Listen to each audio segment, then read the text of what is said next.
Көзілі күн күзгісі.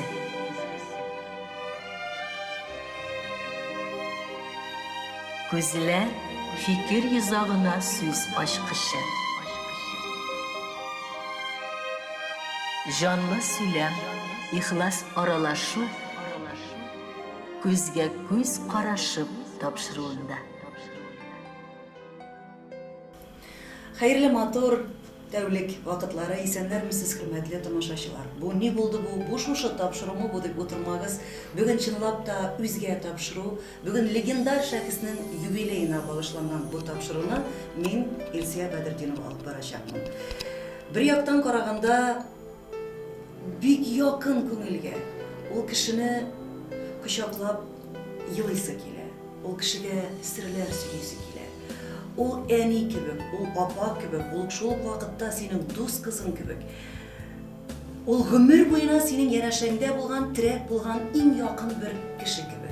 Икенче яктан караганда ул меңәрләгән хит җырлар авторы. Ул үзе композитор, үзе шагыйрь. Үзе күп кенә тапшыруларның алып баручысы, сценарист, режиссер һәм күп эшләр эшләгән һәм ике милләтне берләштергән Татарстанның һәм Башкортстанның халык артисты, легендар Зифа Нагаева үзе. Хәерле сәгатьтә, Зифа апа. Хәерле сәгатьтә бу кадәр дә җылы сүзләрне бик якын итеп бер рәхәт кичеп утырам. Бу нәүбәттән сиңа дулкынланып көтеп алдым. Илсия һәм тамашачыларыбызга, җырдашларыма әйтер сүзләрем белән башлап җибәрергә рөхсәттер. Гомер үрләрендә горур чагым. Туган җирдән, язмышымнан сездән уңганга. Максатларга илткән бәхет барга, хыялларга илткән юл барга. Күңелемдә күпме моңым, сүзем, йөрәгемдә күпме рәхмәтләр, җырлы гомеремне гүзәл иткән язмышларны банлап җырларга. Зифа апа, искиткеч, мин менә мондыйрак шигырьне хәтта көткән дә идем тапшыруның башында, чөнки мин яшермим, мин бик дулкынланам, мин бик куркам, кем алдында утырганымны тәгаен аңлыйм мин, һәм күп кенә тапшыруларында карап чыктым. Сез һәрбер тапшыруны үзенчәлекле матур шигырь белән башлыйсыз. Һәм мин бу шигырьне шуның өчен көткән дә идем. Беренче сорауым шундый, Зифа апа. Әгәр дә артыграк кылана башласам, үскәртән төртөрсез. Но мин күңелдә булган бүтән сорауларны да бирәсе килә, чөнки әгәр дә иҗатымның башында менә шушы көн килеп җитәчәк дип әйткән булсалар, мин билләһи ышанмаган булыр идем. Бик зур хөрмәт белән. Сез Башкортстан җирлегендә туып үскән татар кызы. Татарстандагы кешеләр белән сөйләшкәндә ул безнең Зифа Нагаева диләр. Башкортстанда башкортлар белән сөйләшкәндә ул безнең Зифа Нагаева диләр. Сез ике милләтне берләштергән ике республиканың да үз кызы. Ничек шулай була алдыгыз? Менә бу сорау бик минем өчен, менә бу тантаналы минутларда юбилей алдыннан бик хөрмәткә лаеклы сорау. Чөнки мине канатлы итеп җирдән күтәрелештән халык дуслыклары, халык язмышы, кеше моңы, кеше хәсрәте һәм аларның яшәеше һәр баскычны үтә җырга әйдәп, язырга чакырып узып киткән гомеремнең билгеләнеше бу көннәрдә. Татарстанга кадәрле Башкортстанымда күп милләтле илдә яшәп, бу юкка гына әйтелгән сүз түгел, кызыл сызык өчен әйтелгән сүз түгел, моны минем тарафтан тамашачыларым барысы да беләләр. Ике халык, хәтта рус халкы да концертларыма килеп аңламаган җырларда да соңыннан кем икәнне танып өлгергән аралык бу. Һәм радио дулкыннарында башта инде әйтергә кирәк, бүгенге көндә берләп эшләп утырган Роксана радиосы, Шәрык радиосы булганда, музыка мөхәррире итеп чакырган еллардан фонд туплаганда да шул ике редакция бердәм сулышта эшләп киттек.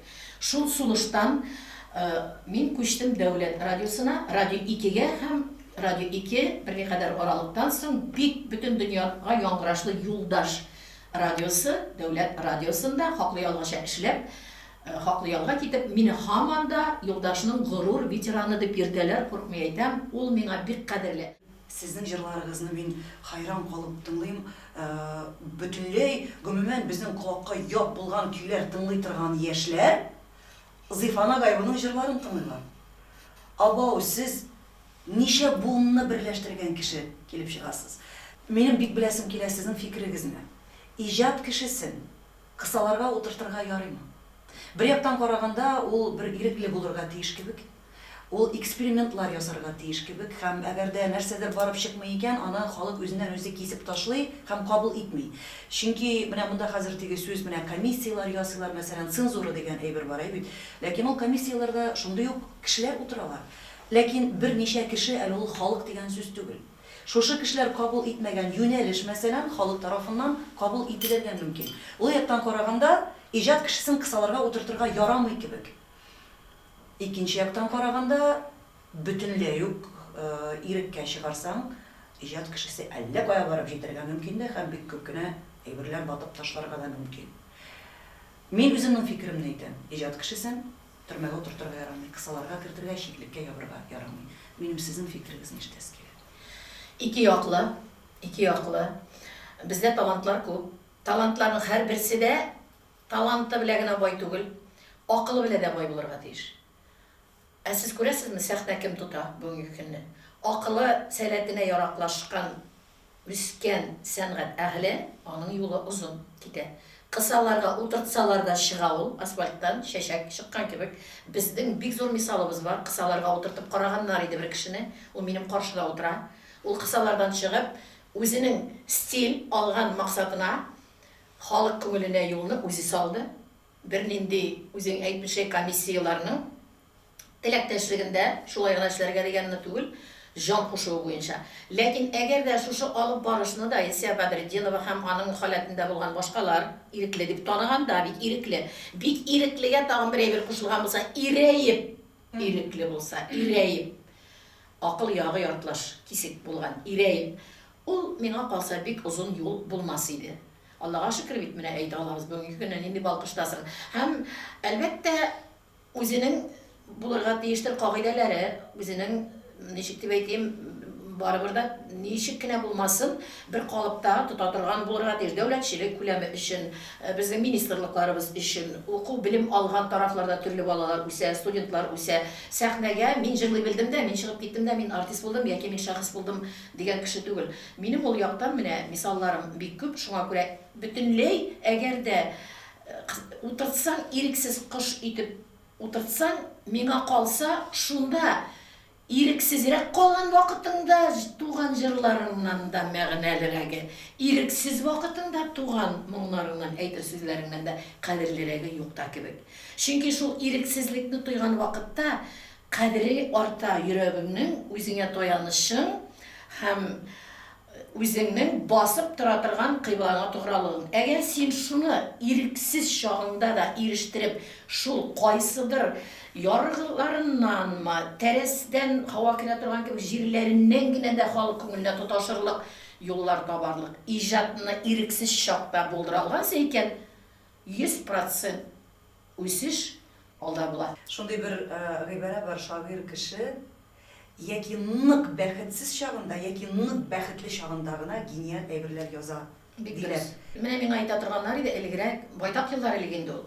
Яшьлектән китеп, балалар үскәннән соң бер авыр сагышлы вакыт. Синең шул вакытта мине үземнән халык кайтара шунда. Мин әйтеп калам, чынлап шулай дип. Сагышлы җырларым күбрәк ие.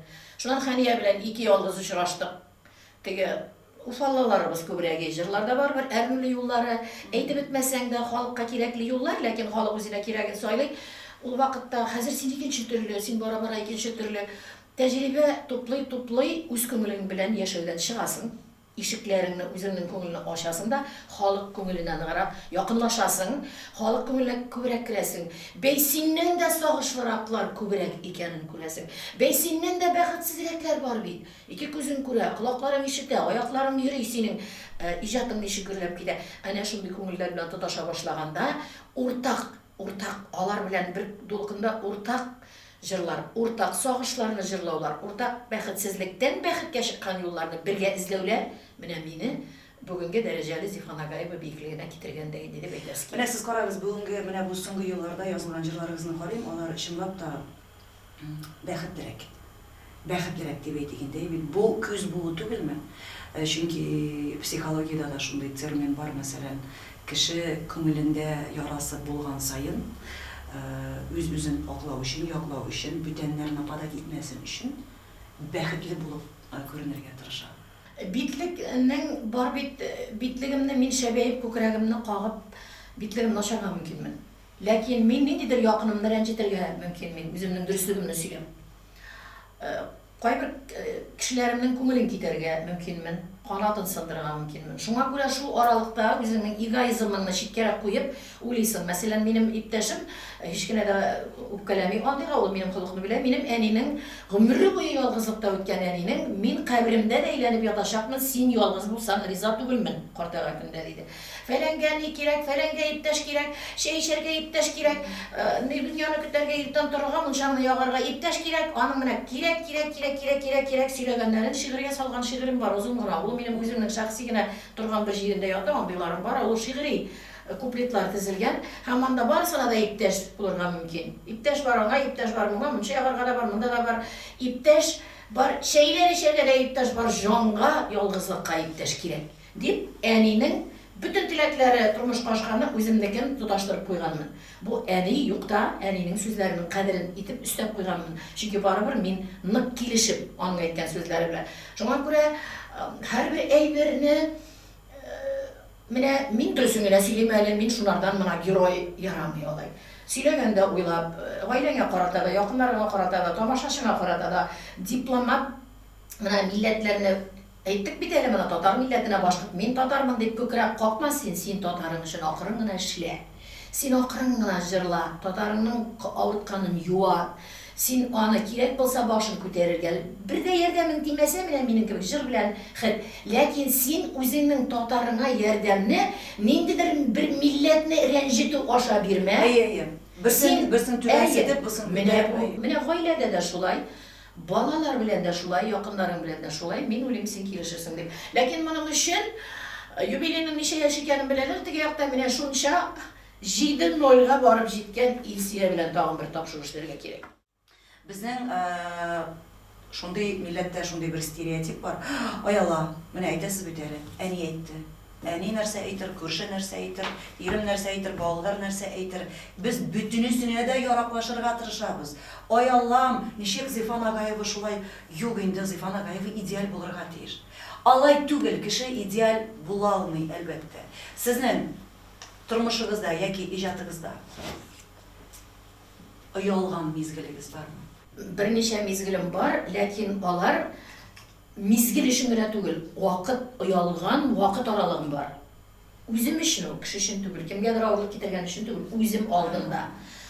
Еллар үткәч, башка төрле күзлектән шуңа караганда кызарып, ул вакытта кызарган вакыт түгел, ул вакытта менә синең кебегрәк сөйләшкән вакыт.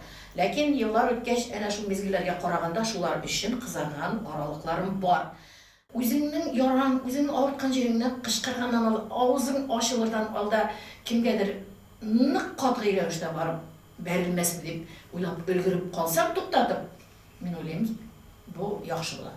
Ярар яхшы, бу үзеңне югалту түгелме, бүтүнесенә дә яраклашырга тырыш. Мин яраклашмыйм, синең белән мине яраклаштырып бөтенләй яшәтеп булмый. Яраклашу булмый. Ул да әйбәт, бу да әйбәт.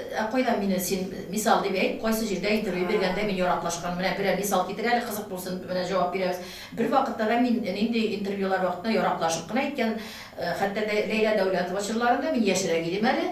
Эшләнгән тапшыруларда да бер вакытта да үзем белән горурланам, бер җиргә дә яраклашып сөйләмәгәнмен. Яхшы, әни әйтте, сез бәхетле булырга тиешсез, чәй эчәргә кешең булсын, сөйләшергә, талашырга булса да кешең бар булсын дип.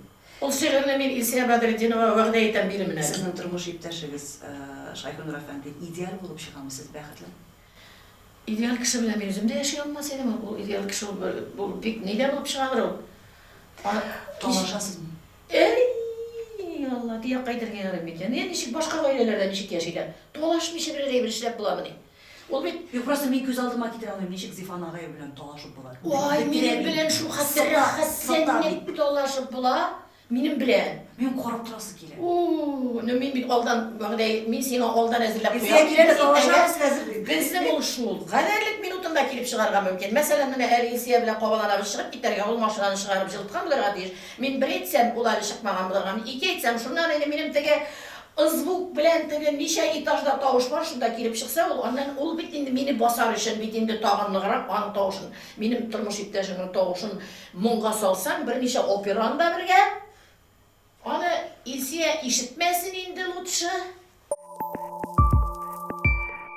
Менә мин ничә еллар беләм аны ул шундый ыелмайып кына тора торган. Солидный инде. Галант. Кызлар да аны шуның өчен яраталар, тормыш иптәшем матур да диләр шулай. Блайт бирәм бер борсы. Күз алдыма китерә алмыйм. Табашканы күз алдыма китерә алмыйм билләһи дә. Кеше сүзеннән куркып, кешеләр алдында идеаль булырга тырышып, яратмаган кеше белән яшәү кулайракмы? Әгәр дә яки кеше сүзен күтәрсәң, ялгызым, ләкин бәхетле булу кулайрак.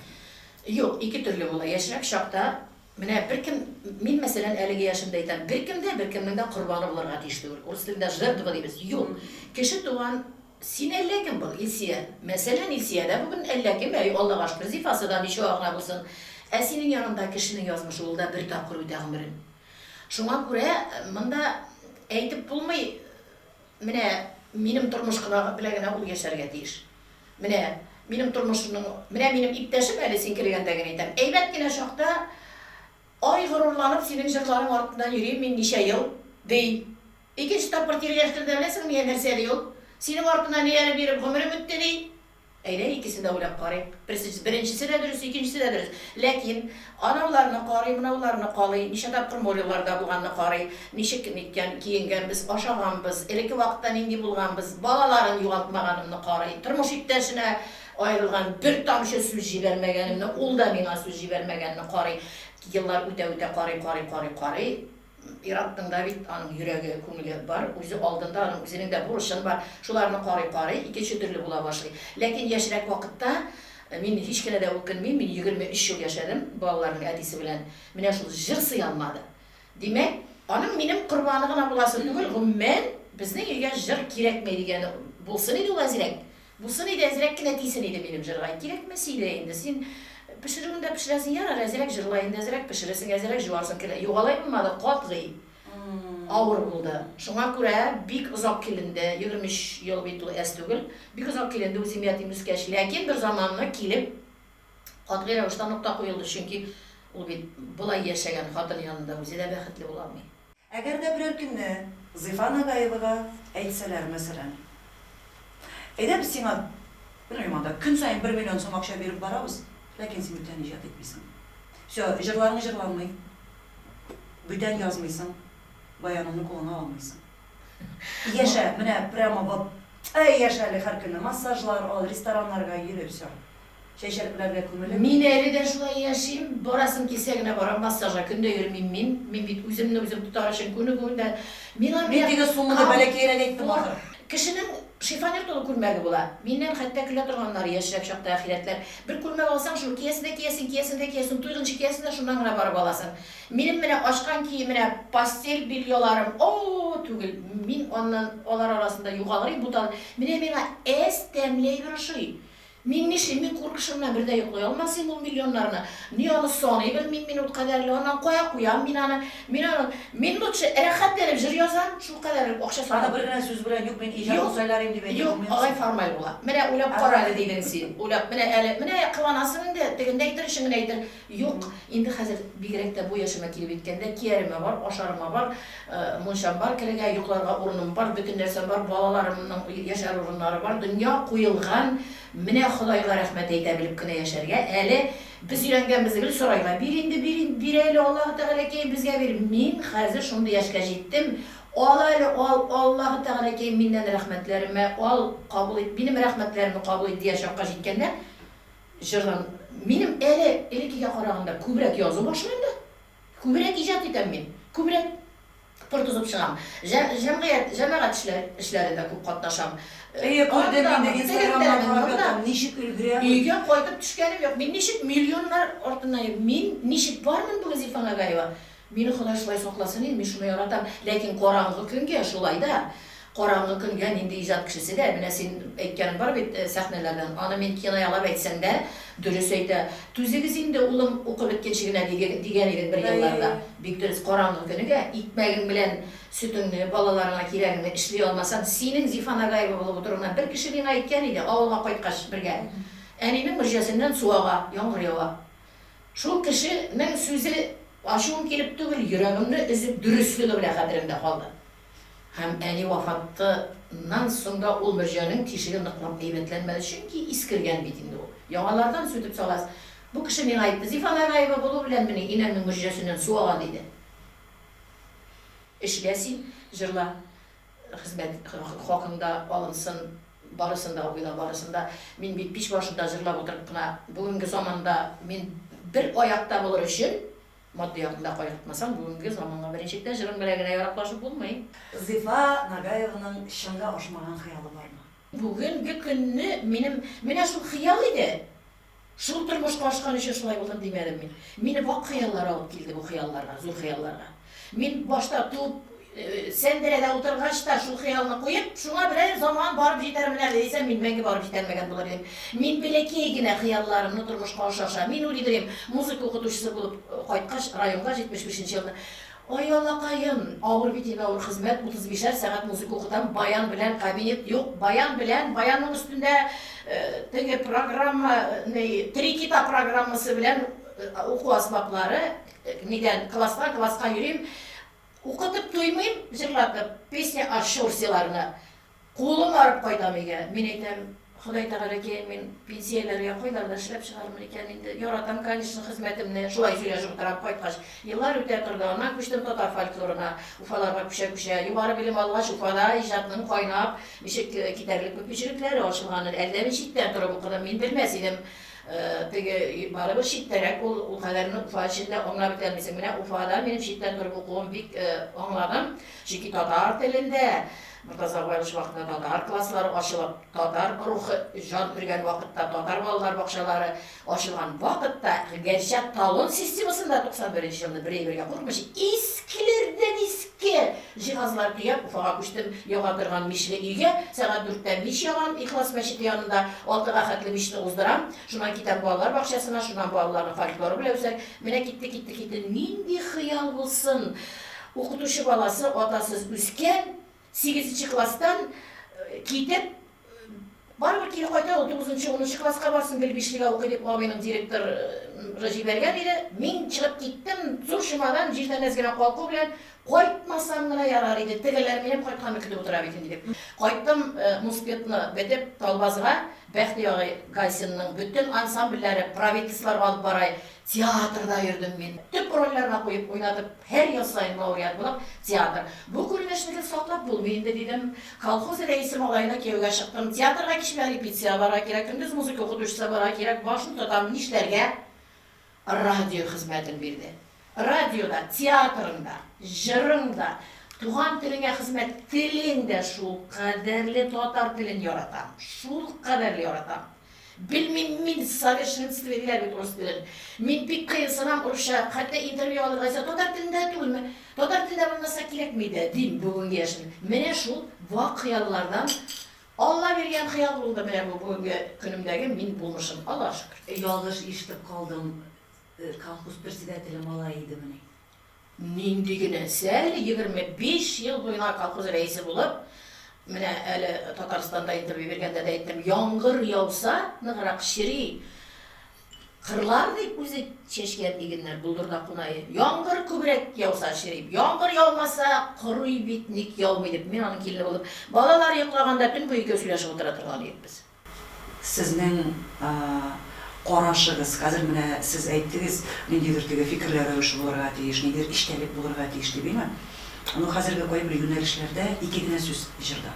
Иртәгә миңа эшкә куя минем тапчыка. Ул ритм буенча да туры килмәгән. Ул фикерләү буенча да ул бөтенләй бер-берсенә туры килмәгән 2 җөмлә. Ләкин аны бүген басып яшьләр үз кабул итеп, шулай итеп җавап торалар. Сезнең фикерегез? Үткән белән генә яшәргә ярамый. Киләчәккә карап атарга кирәк. Шуңа күрә син әгәр киләчәк яшьләр кулында. Мин һаман үземнең минут сайын мин инде Зифа Нагаева, минем шундый җырларым, мин хәзер инде мәңгелек бердә язмасам да популярлыгым җитә, минем вафат булганчы дип әйтеп яшәсәм, Мин тукталышта калам һәм югалтам үземне. Мин шулай ук яраклашып түгел, менә шушы аваздаш буласым килә, аз булса да кагласым килә бүгенге яшьлектә. Һәм мин табам шунда үземне. Мин хайран калам. Иртән торасың, Зифа Нагаева лыжыда. Оннан нәрсәләр пешерә, оннан кыймак пешерә. Оннан төнге сәгать 2дә ул куя сторис куя.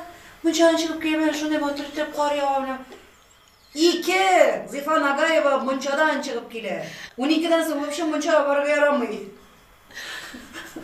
Зифа Нагаева өчен түгел. Шуның кадәрле бурный тормыш юлы, шуның өчен сезнең яшьләргә карашыгыз бүтән төрле. Яратам мин аларны. Нахакка сүз ишетеп, нык рәнҗеп, үпкәләп, ялаган мизгелләрегез бармы? Ах, алай түгел иде дип, ләкин исбатлап йөрүдә бәлки теге кирәк булмагандыр ул вакытта. Именно нахак сүзне сындырган вакыты бармы? Нахак сүз, әгәр дә чынлап та нахак сүз барып тия торган булса, ул демәк бик үк нахак булмаган була. Иң авыр сүз, иң авырлыклар якын кешеләреннән ишеткән сүзләр. Иң якыннарыннан, хәтта балаңнан. Балаң әйтергә мөмкин уйламыйча да. Ул еллар үткәч кенә мин әни белән үземнең аралыкны уйлыйм. Еллар үткәч кенә килә аңа мин шул вакытта әнигә шулай әйткән сүзем дөрес булган булма. Мин аны шундый ук гафу итәм, авыр була, ләкин ул бала минем аңым белән әйтми бит. Үзенең аңы белән, әле үзенең яшь дәрәҗәсе аңы белән әйтә дип. Менә ул җирләрдә менә андый якынлыкларда миңа бик авыр була. Алла ул яклап саклый. Бик нахак сүзләр ишетеп яшәгән кеше түгел. Менә булай теге тормыш юлында, мәсәлән, ни дуслар, коллегалар тарафыннан сызып аткан кешеләрегез бармы? Бар, бик аз күләмдә бар. Миндә бик каты нәтиҗә ясаганнан соң. Аларның инде әле кычкырып әйтәсе килми. Мин исемнәр белән әйтегез дигәндә, ул аяк чалумы, ул менә шушы нахак сүзме? Ул аяк чалу түгел, ул методикасы ысулларын бер генә. Миңа калса сездә дә ул шулай. Кешегә кемдер үзе якыная, син якыная, бисең ул кешегә, кеше үзе якыная сиңа. Миндидер авырткан җире аша якыная, миңа синең янда җиңелрәк булыр иде. Тагын керә бара, шуннан ул шул хәтлек синең ышанычыңны яулый да, теге 45нче размерлы каткан ботинкасы белән кергән кебек. Менә якка үтә ул. Менә бу субординация дибез. Менә тегендә үтеп, синең язмышыңдагы бик күп әйберләрне белә башлый. Ышанган кеше буларак. Һәм бер заманны шуның сиңа кире яга шап итеп алдыңа килеп төшә, бик күп белгәнлектән. Һәм анда теге кеше гаепле түгел, син үзең гаепле дисең, чөнки менә бу килә торган юлында үзеңне саклый торган шикләрең булырга тиеш. Бүген, мәсәлән, Зифа Нагаева башын югалтып гашыйк булырга мөмкинме? Мин гашык булдым ди, мәсәлән, ул кешенең аның артында шундый рюкзак. Үзенең мәхәббәте, кемгәдер китергән бәхетсезлекләреме, бәхетеме, балаларымы, аналар, менә аның рюкзагы. Менә аның анда хәзер бөкресе чыккан инде ул рюкзактан. Мин аның шул рюкзагына да гашык булырга тиешмен. Кирәкми. Сезнең гаиләдә бөтенесе дә шундыймы? Ни нормальныймы? Или сез бер үз генә шундый килеп чыктыгызмы? Без, мине әни бик соң тапкан, соң кияүгә чыккан, 37дә кияүгә чыккан, 38дә тапкан, бик көтеп алган баламын мин. Бигрәк тә укытучы бит инде, бөтен нәрсә булай. Никәш бер генә яшькә бәләкәй. Менә бөтенләй бер яшь арасында икебез мәрхүм инде хәзер. Икебез ике төрле бала булдык, үскәндә дә. Мин абыймен, ул бабай, мин 5-легә укыйм, башы. Менә әлеге бизнесменнарны карыйм, автосервислар тотты, банкка китеп беренче чек алып кайтты, 17 яшендә чек алып кайтып, үзе гараж салып, машинаны кертеп куйып, авылда беренче машина чыгып китте армияга. Менә bütün яклап алганда башы шундый, укудан мәктәптән кайтканда, әни күрмәгәндә мине дөмбәсле иде. Мен сиңа бер 5-лек, мен сиңа бер 5-лек, мен сиңа бер 5-лек, мин 5-лек алган гарәләнеп. Аның теге сумкасы, асып кайта торган сумкасы тышта кала иртән генә шуннан алып китә. Минеке, мин кайтам, малларны карашам, әнигә эшләшәм, дәресләрне карагач кына уйнарга чыгам. Ул башта сумканы илеп уйнарга чыга, аннан гына өйгә керә. Менә 1 яшь ара башының эшләве миннән дә ныграк иде. Әмма ләкин бөтенләй икенче төрле, менә бөтенләй икебез ике төрле булып үстек, икебез ике төрле булып яшәдек. Менә иртәрәк китте, китүенә 2 ел. Арадан бик жәллим аның акылы белән бүгенге менә эшкуарларны карыйм да. эшкуарлар, искиткеч шушындай акыллы эшкуарлар, карыйм да элекешин буда кулына килә, ул кем булыр иде дип үзе 35 яшында Карагайдан зур йортлар салып менә торып калды. Әнинең дөньясы кырында гына, ягъни районга күчкән бөтен нәрсә. Ләкин ничек дип уйлыйм, бер ана карынында ятып да бөтенләй ике төрле бала буласың икән. Кызык әйбәбез. Менә мәсәлән, иртән торасыз, анда коймак пешерәсез, аннан чаңгыда, аннан мунча, аннан башкасы ниндидер дару үләннәре, аннан җыр язасыз, аннан китәсез ниндидер проектлар эшләргә тапшырулар. Шул вакытта бит әле хатын-кыз үзе булда тотырга тиеш, әйме? Сез гел ухоженный, гел матур киенгән, гел бизәнгән, гел чәчен ясаган. Каян энергия? Менә аларына вакыт җиткән, мин дөрес әйттем, менә әлеге исәпләгәннәр барысы да бар. Примагыннан башлап каядыр китәргә проектлары.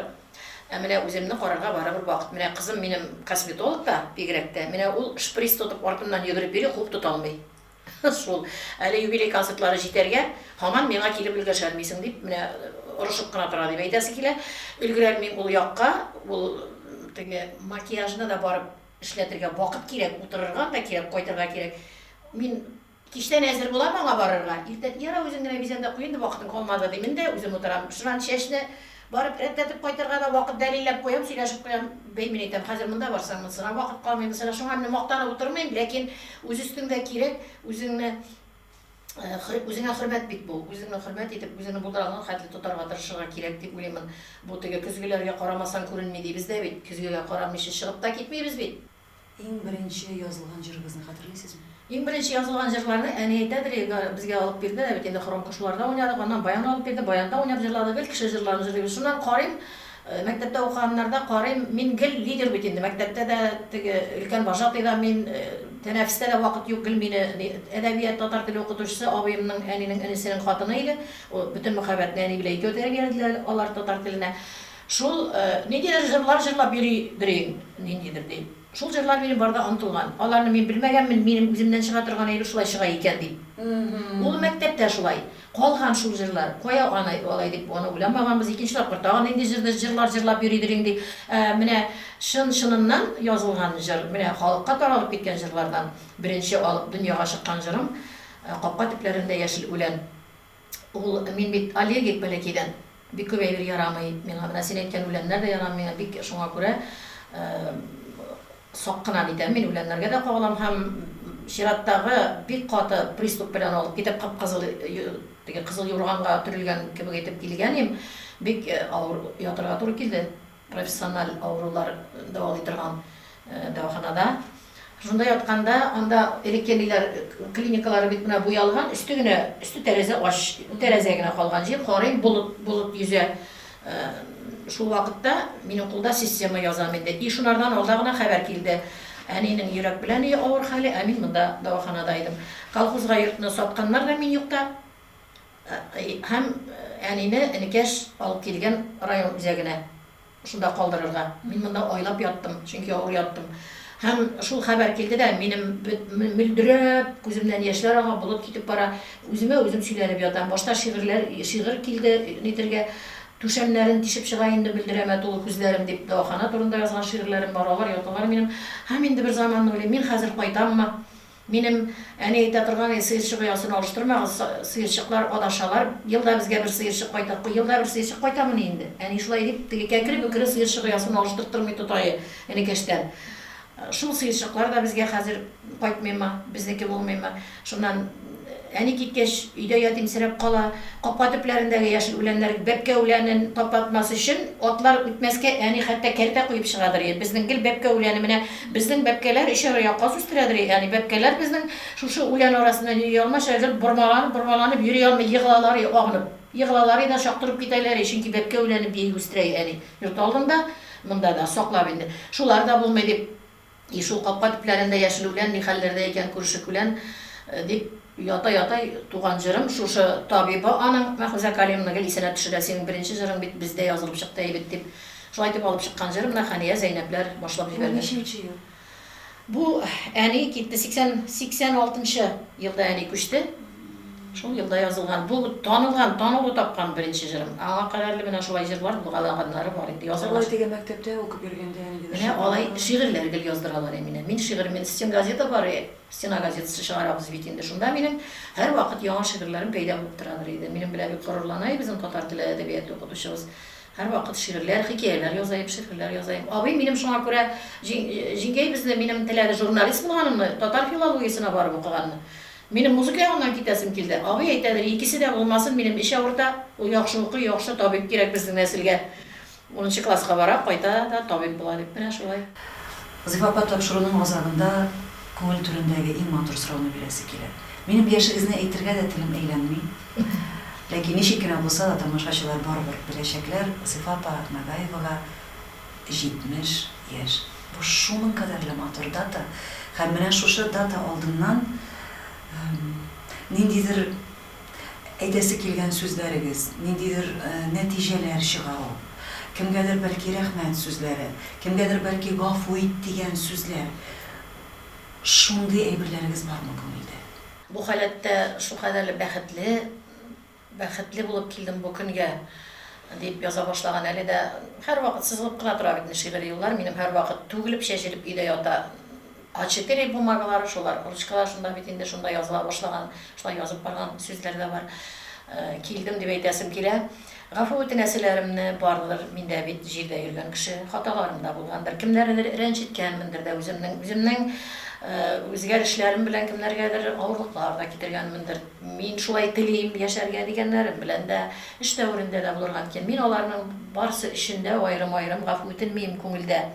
Булган хаталарым өчен дип бик күп аятларны яттан укыйм. Мин һәрбер иртәне мин аятлар укымый башламыйм, яттан укыйм. Мин аларны юлга чыксам да, тапшыруга киткәндә дә менә укыдым. Мин Аллаһым алдында аларның барысы өчен дә гафу үтенәм. Мин үлем кабул ителер дип. Һәм кирәк дәрәҗәдә кирәк кимәлдә үзе кешеләренә итеп тапшырыр Аллаһым. Шулай дип ышанабыз бит. Берсе, икенчесе, минем бу көнгә килгәндә үкенечләрем юк, калмады. Үзем теләгәнчә сулыш алдым. Менә бу җирдә азрак елап таласы килә.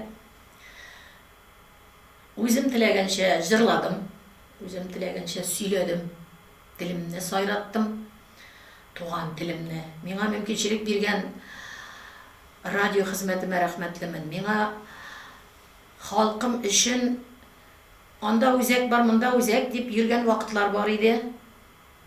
Милли үзәкләр дә бар иде. Үзебезнең төп генераль директорыбыз Рәмис Рәпши Дәүләтбаевка рәхмәтлемен. Бер көннәрдән бер көнне мин чираттагы кайсыдыр үзәккә китеп барганда, анда барабыз бит инде, коймаклар ашыйбыз, чәкчәкләр сөйләшеп утырасың, түбәтәйләр киябез. Аллаһка шөкер бит инде, апалар белән очрашабыз. Йөрмәле син диде. Вакытың нәрәм итеп, халкың өчен эшләргә сиңа дөнья бирелгән, микрофон бирелгән сиңа. Аннан да көчле әйбер юк. Безнең телеүзәк Башкортстанның булай да биектә бит ул. Мин шушы әйткән сүзләрне күңелемә уеп, язып куеп, ömür үткәрдем. Халкыма хезмәт иттем. Милләтләргә бишала сүзем җитте, үз милләтемә җиткән кебек яраттым. Башкорт халкында, татар халкында бердәй. Җырларымны да башкорт эстрадасы да җырлый, татар эстрадасы да җырлый. Ике матур минем бәя биргән хезмәтемә, бәя биргән ике республикама, дәүләтчелеккә бик рәхмәтлемен. Һәм бик рәхмәтлемен халыкка якынайткан җырларымның канатлары йолдызларга, җырчыларыма. Кичкенәләреннән алып, min өчен үз эшмәкәр генә бу дигән әйбер юк. Минем өчен бөек җырчым ул. Үз эшмәкәр, мин аннан үзем чыкканмын бит. Бәләкәйләреннән алып, бүгенгедәй, Илсиядәй, Айдар Галимовлардай, Зөһрә апам Шарифуллиналардай, Җавит Зөлфияләрдәй, биекләрдә булган фәннәрдәй, аралыктагы һәммәсенә бердәй рәхмәтләремне әйтәм. Алар минем күңелемне гади халкым белән тоташтырып торган олуг күпер. Һәм бар азгына әрнүләремдә, кичерешләрем, үкенечләрем бар. Ни генә эшләсәм дә, нинди тәмле ризык капсам да, матуррак кием кисәм дә, берәрсен әнине җитәкләп алып барып кидерәсе килә.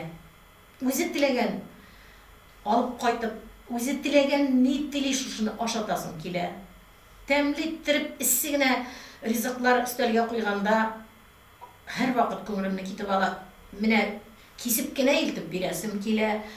Мунчалар қора болды. Қора мунчаларының предбаннида 2 тақтадан тұрадыр деп шиғырлар жазғаным бар бет енді. 2 тақтаны себірейік әрім білән. Әне шу түннік кірі тәрезесі бар еді. Бүгін шындай мунчалар кірем, мунчалар яғам, өзі бір дәулет тұрған йұртларым. Біргене тапқыр болса да, шошы хырмәтімді көрсетіп, мунчаларымны кіртіп, үйіме алып қайтып, қонақ етіп, мене мен бүгін қызың шулай яшайдып көрсетілмеген бір өкінішім бар. Қалған бір өкінішім де жоқ. Бірге болғаны, ортақ болған тұрмыш иптешім бар. Дүнияны бірге тартабыз. Ауыр яғында, рәхәт яғында ортақлашып яшаған ғазиз балаларым бар. Икмәк табарға қызметлері бар. Сұрап келмейлер, аңдай шақтары жетті. Аллаға шүкір. Бик бәхетлімін бүгінгі күнні. Менің де ойымда да, қиялымда да болмаған уақиға ағзасы қонағы болуым білән, чөнки бүгін менің тапшыруымның алып барушысы Исия Бадретдинова болу білән. Әр вақыт әйте тұрғанлар еді.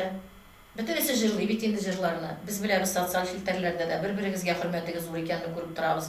Ник хаман жырларыңны жырлам, ник хаман сенің жырларыңа яқынлашмай деп.